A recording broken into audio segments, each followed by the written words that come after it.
Good morning to everyone. Today's video is going to be on USD JPY, which was mixed yesterday, by the way. So you might think it's a bit of a not pick given the close, but it is the most interesting pair to watch right now, or to preview ahead of Sunday's snap elections in Japan.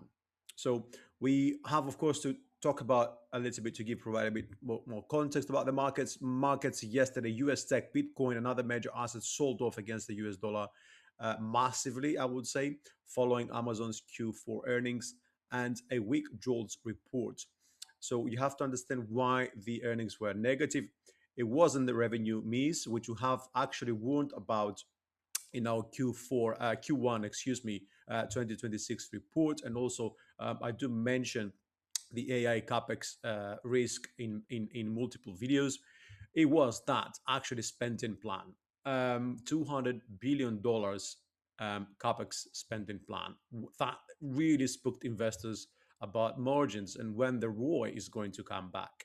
Combined with the huge significant miss, I would say, of job cuts in the JOLTS report, while of course the NFP was delayed to Wednesday, markets are taking this event a bit more seriously this time around.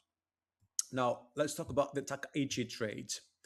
So the new PM called the snap election, obviously, and on Sunday we are going to see at the open quite a lot of volatility coming into markets. Okay, very likely. If Takaichi wins, her LDP coalition decisively, which is, by the way, the expected landslide outcome, she would pass her very loose fiscal programs much easier, and that has markets really worrying. It would be a positive for the USD JPY pair. So we should see prices extending above the previous high of 159.46, and we want to keep things simple around these events, guys, with supports and resistances in swing highs and lows, at swing highs and lows. And continuation to the where I left, the 162 level. Okay. And the biggest question, of course, following this reset of the RSI and initial leg to the upside, is not whether we're going up or down. It's whether, because this event is actually started to be priced in, if you see what I mean, it's whether the Bank of Japan is going to intervene at these levels, or even 160, or even 162. Okay. Well, the answer is very likely the Bank of Japan is going to intervene because it has already warned against rapid moves. However, the biggest question is whether this intervention is going to be effective. While it might cause a temporary spike down, assuming, of course, Takaichi wins the elections, the gap between the US and Japan yields, the macroeconomic gap, makes a sustained drop to 140 that we saw, for example, last time the Bank of Japan really intervened at 162 back in 2024, highly unlikely.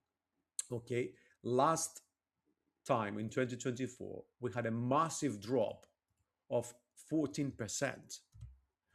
The macro landscape, of course, was much different back then.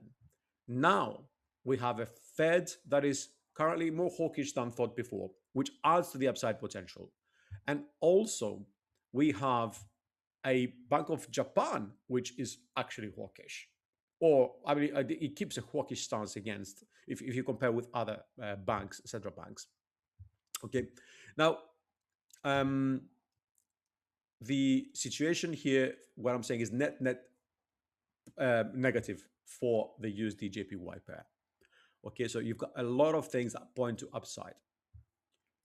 And to be fair, we could have a situation where the 162 level even breaks. Okay, because if intervention proves ineffective, then that could be the case. Now, intervention is much harder when BOJ is hawkish, kind of, right? Either way, that might push the hike expectations back as well, right? And of course, we do have the bearish scenario. I would be pulling a support at this low because we have some sort of, I think we expect to see a large move, to be fair. I don't know if it's going to be as large, but you know, that this 159.36 is likely to be achieved by Monday, and this 154.50 likely to achieved also a Sunday night at the open or Monday is likely. But I want to warn you against the false break or sort of short-term directional move. It's not going to be the deciding direction or a decisive direction. So we might see initial move, for example, towards the 154.50 and then retest that level and then shoot higher. So look at the context. Look whether there is a win for Takaichi or not. If Takaichi wins, this is negative for USD JPY, for positive for negative for the yen, positive for USD JPY. Okay. Now, of course, there is a bear scenario as well. If the election is negative for Takaichi, she fails to get her mandate, and we find the reverse case. We're not going to get a tax cut or stimulus. So we'll be looking for USD to move towards the 152 support, okay? And well, perhaps even lower. It really depends on how big that loss was. And if there's going to be a loss, I think to be fair, it's not going to be um, massive. So yeah, that is something very important.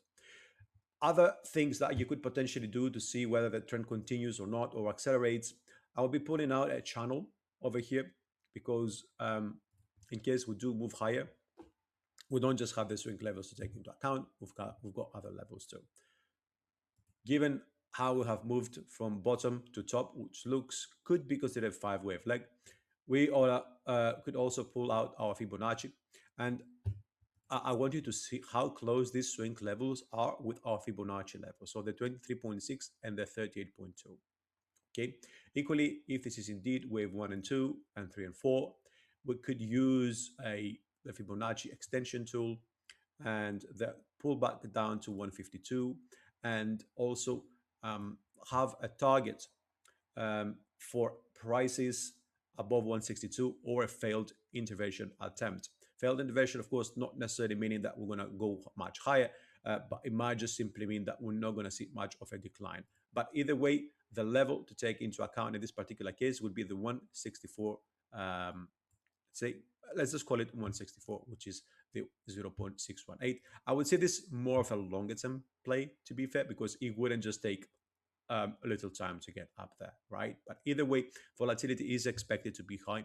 So you have to keep your, not to keep, actually, I wouldn't say tight stops. I would say you have to adjust your stops. How tight they are is really up to you. How big is your lot size? But it's volatile, okay? So keeping tight stops is not ideal. Keeping adjusted and larger stops with less lot size, it's a bit more of a better solution at this particular moment. So yeah, trade safe, and we'll speak again in the next video.